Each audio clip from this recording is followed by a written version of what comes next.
This is an illustration from National Geographic showing the Neanderthal in their cave with their shaved teeth. Often wondered about the invention of cooking, how that would have taken place. How did it start?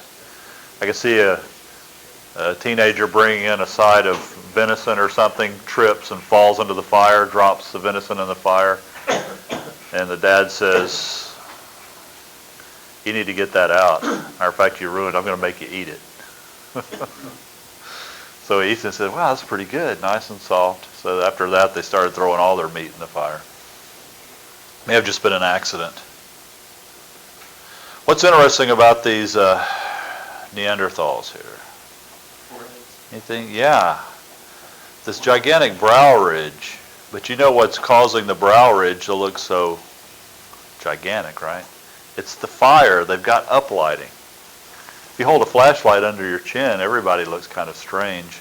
I think they did that on purpose, and the reason is because even though a Neanderthal and Homo erectus to a certain extent has a large, massive brow, they also have very massive bones. The bones are very thick. And so they believe that once you put the muscle mass on the skeleton, that it would not have looked as primitive as what the skulls look like. For instance, you think of Arnold Schwarzenegger. He's got a pretty massive skull, doesn't he? That's probably because he's lifted a lot of weights in his life. And if you've ever been in the grocery store and seen the weightlifting magazines, and they always have the women weightlifters, their faces aren't very delicate, are they? The women weightlifters, because whenever you exercise and your muscles strain, the bone mass builds up to hold the muscle. And so you can build bone mass by increasing muscle mass. And one thing they understand about Neanderthal and later the Cro-Magnon is that they had lots of muscles because they were living a very harsh life. And so that those muscles would have smoothed out the look.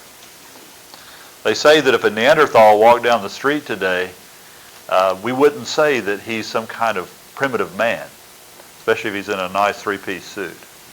We would say that he probably works out a lot. You see what I'm saying? So they have the uplighting in the earlier picture to make it look like, you know, their brows are larger than they are. That's kind of cheating, I think. Anyway, you look at these are more recent reconstructions, something like that. He doesn't look that primitive, really. Just looks like he's got big bones. This is a bone from a weightlifter in the 19th century, and this is a Neanderthal bone. You see the bone mass? That leg's not going to break very easily. And so, yeah, they had pretty massive skeletons. This is a Homo sapien sapien, basically us. This is a Neanderthal. And now they identified them as the same species. When they first discovered Neanderthal, the name that was given was Homo neanderthalis. Now the name is Homo sapien neanderthalis. And we're Homo sapien sapien. So that's important if your daughter goes off to college and marries a Neanderthal.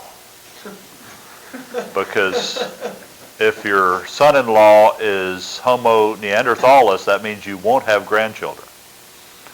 But if your son-in-law is Homo sapien neanderthalis, then you will have grandchildren. It's of the same species. And so they've actually decided that Neanderthal is not a missing link. It's of the same species. So they're defining it now as a racial variant rather than a different species. Plus they overlap with Cro-Magnon. And you can't have Cro-Magnon or Homo sapien evolving from Neanderthal if they overlap, right? Because if they evolve from them, they should be gone. Foot on the left is a Neanderthal footprint from one of the caves. Stepped in wet clay, we have a nice print of their foot. Very much like a typical foot, except for the toes are very large. And the last of the phalanges and the fingers and toes, the very end, that bone is shaped like a spoon rather than a point of a pencil. It's shaped like a spoon, and so they would have had massive grips. So not only big muscles, but once they got you in their grips, you'd be in trouble. You wouldn't want to wrestle a Neanderthal, I'm guessing. This is a Sasquatch. So some people believe that the Sasquatch, the Bigfoot, the Yeti, Bomble, Snowman, they believe that they're remnants of the Neanderthals that are still living among us. But the interesting thing is when you look at the foot, it doesn't look like a human foot at all. It's probably some kind of bear has a deformed foot or something like that. Or it may be just people creating it as a hoax. This is a depiction of the Neanderthal. I think it's from the British Museum. It shows earlier perceptions of what he would have looked like. And this is how he's reconstructed today. Not very pretty, but yet not someone we would see as being a missing link.